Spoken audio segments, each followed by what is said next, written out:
कोई दबाव में नहीं है। ये उन लोगों को चश्मा लगा हुआ है, जो नीतीश कुमार का फोबिया है, जो नीतीश कुमार का भय है उसके अंदर में, इसलिए अलबलाते रहते हैं। और विपक्ष के पास कोई मुद्दा नहीं है, कांग्रेस के पास तो कोई मुद्दा ही नहीं है, ना उसका कोई नेता है, ना कोई उसका कुछ दिखाई पड़ता है ना। क्योंकि 2 महीने से अधिक हो गए जी, कोरोना को लेकर माननीय मुख्यमंत्री जी नहीं आ पाए थे। अब थोड़ी स्थिति सामान्य हुई है तो माननीय मुख्यमंत्री जी आके प्रधानमंत्री जी से मिले। काफ़ी सकारात्मक बात हुई है दोनों नेताओं के बीच में, और बिहार के हित में बात हुई है। और बिहार के किसान अपनी अनाज को, अपने सौदों को कि जहां उनको अधिक दाम मिलता है वहां जाके बेचने का काम करते हैं। नमस्कार, आप देख रहे हैं लाइव सिटीज़। मैं हूं आपके साथ सौरभ राज। प्रधानमंत्री से दिल्ली में बिहार के मुख्यमंत्री नीतीश कुमार की मुलाकात होती है। उसके बाद नीतीश कुमार का कहना है कि इस मुलाकात में सिर्फ बिहार के विकास की बात की गई है। विपक्ष इसके ऊपर आरोप लगा रहा है कि नीतीश कुमार को जो मूलभूत मुद्दे थे उसके ऊपर बातचीत करनी चाहिए थी, जैसे रोजगार हो, बिहार के विकास जो वादे किए थे इलेक्शन के समय में उसके ऊपर बातचीत करनी चाहिए थी। सिर्फ प्रधानमंत्री को खुश करने के लिए इन्होंने मुलाकात की। हमारे साथ हैं जदयू सांसद संतोष कुशवाहा। इनसे जानेंगे कि क्या विपक्ष जो सवाल उठा रहा है वो जायज़ है। सर, जिस तरीके से मुख्यमंत्री ने प्रधानमंत्री से मुलाकात की, उन्होंने उसके बाद कहा कि बिहार के विकास को लेकर के बातचीत हुई है और किसी भी मुद्दे के ऊपर नहीं।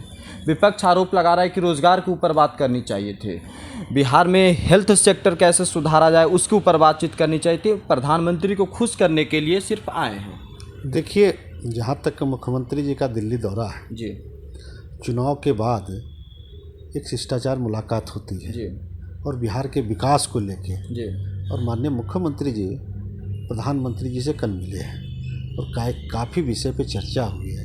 बिहार के हित में रोजगार को लेके, हेल्थ को लेके, पर्यावरण को लेके, स्वास्थ्य को लेके, सभी क्षेत्रों में व्यापक चर्चा हुई है। घंटे 1.5 घंटे बात हुई है।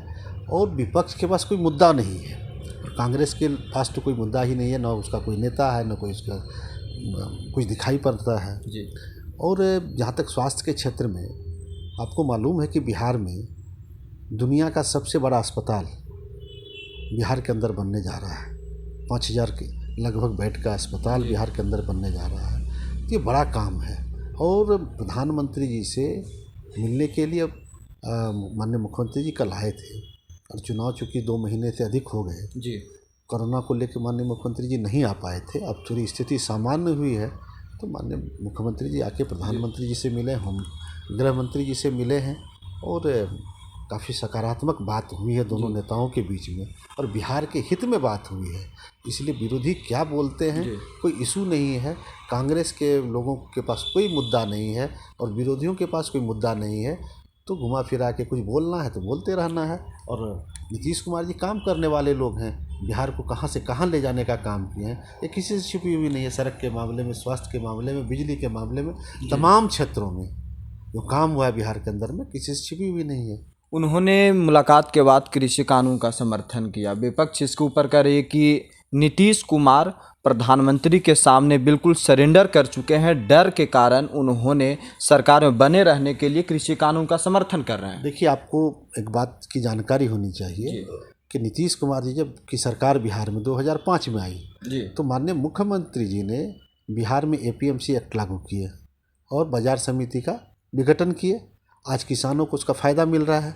पहले क्या होती थी, 6 के पहले बिहार के अंदर में क्या होती थी, जितनी बाजार समितियां थी वहाँ पे लाठी डंडे वाले लोग रहते थे, चुंगी वसूलने वाले लोग रहते थे, किसान को भयभीत करके, भयक्रांत करके उसे उसका भयादहन होता था। आज बिहार के अंदर में ये चीज़ें बंद हो गई, और बिहार के किसान अपनी अनाज को, अपने सौदों को कि जहां उनको अधिक दाम मिलता है वहां जाके बेचने का काम करते हैं। रहा कृषि कानून का सवाल, तो कृषि कानून के अंदर में तो यही है। तो बिहार में तो 6 से लागू है, और हम लोग तो कृषि कानून के समर्थन में शुरू दिन से हैं कि किसान को जहां अधिक मुनाफा मिले। कृषि कानून में है क्या, जहां पे किसानों को अधिक लाभ मिले, यही ना है। दूसरा है कि किसान का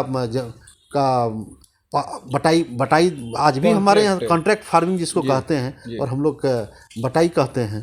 तो बटाई तो आज भी जिन किसानों के पास ज़मीन अधिक है तो वो छोटे किसानों के बीच में बटाई कराते हैं, तो वही है कॉन्ट्रैक्ट फार्मिंग।